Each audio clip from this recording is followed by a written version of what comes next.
thought hitting 1,000 subscribers on YouTube would change everything. Spoiler, it did not. At least not in the way I expected.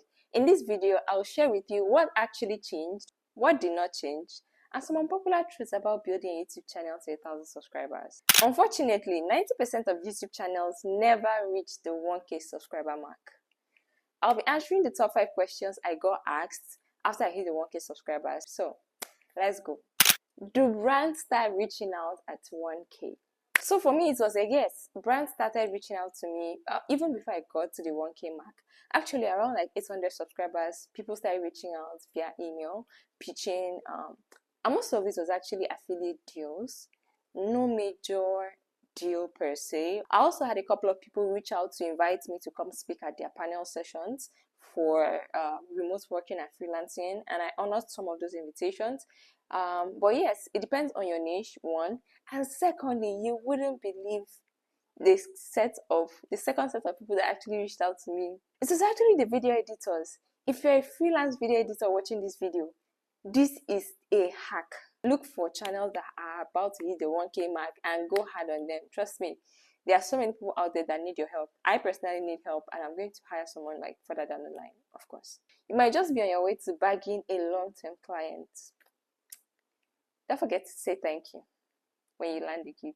So question 2, how did it feel emotionally when you hit the 1K subscriber mark? Oh my God, I felt so good. Like, I've been working on this for a while, and if you are building on YouTube, you know how time consuming, how demanding YouTube is. In fact, as of today, YouTube is like the hardest platform to build a brand on. I'm not saying like you had a following on another platform and you're trying to move that following over to YouTube. Of course, you would grow quickly.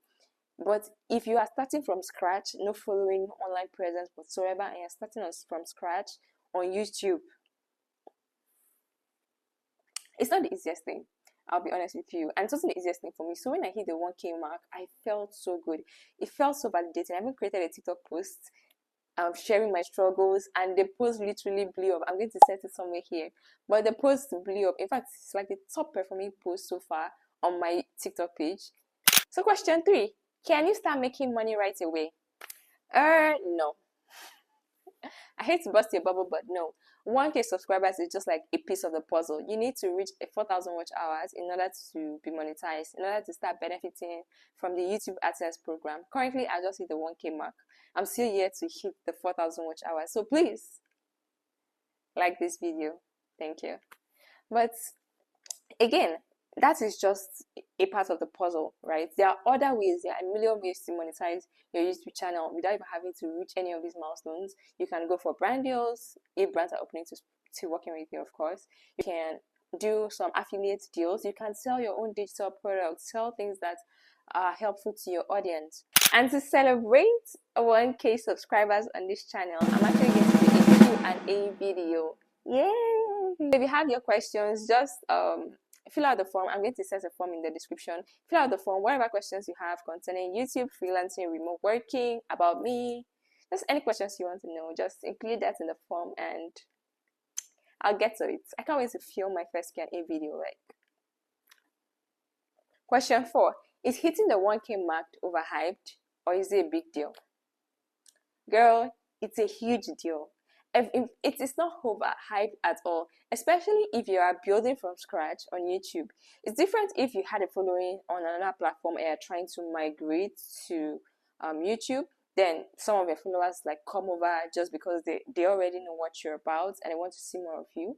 But if you're building from scratch on YouTube, no social media presence whatsoever, it's a huge deal because YouTube is so competitive. Like, you have to put in so much effort to win the trust of 1,000 people to subscribe to whatever you're saying. It's a huge deal. So question 5, and the question we've all been waiting for: what stays the same after the 1K mark? Spoiler, a lot. The grind continues. The self-doubt, the procrastination. If you've been struggling with editing, it just continues. A lot actually remained the same for me. Having to deal with editing delays, having to deal with procrastination, not feeling like showing up, it still happens. It's still there. And I realized I actually have to, in fact, I actually have to put in more effort now. Why? Because beyond the 1K mark, it's not really about getting subscribers again. It's about building a community that you are providing value to. So what would keep them coming back? Whatever you're sharing on the internet, is it valuable that they will keep clicking on your videos and they will keep watching for a considerable amount of time? So that exactly is what changes. Nothing. It just means more work, and more work requires even more efforts. And I'm making this video for the freelancer out there who is trying to build an online presence. So you are a freelance business owner, you're trying to build an online presence, or you're a content creator, you're trying to build an online presence. I'm making this video for you because juggling both things are actually quite difficult. I will be very honest with you. It can be difficult trying to juggle clients and then juggle your own creative expressions. But I'll say that I actually created a video on this channel on how I grew using Vanessa Lau's strategy.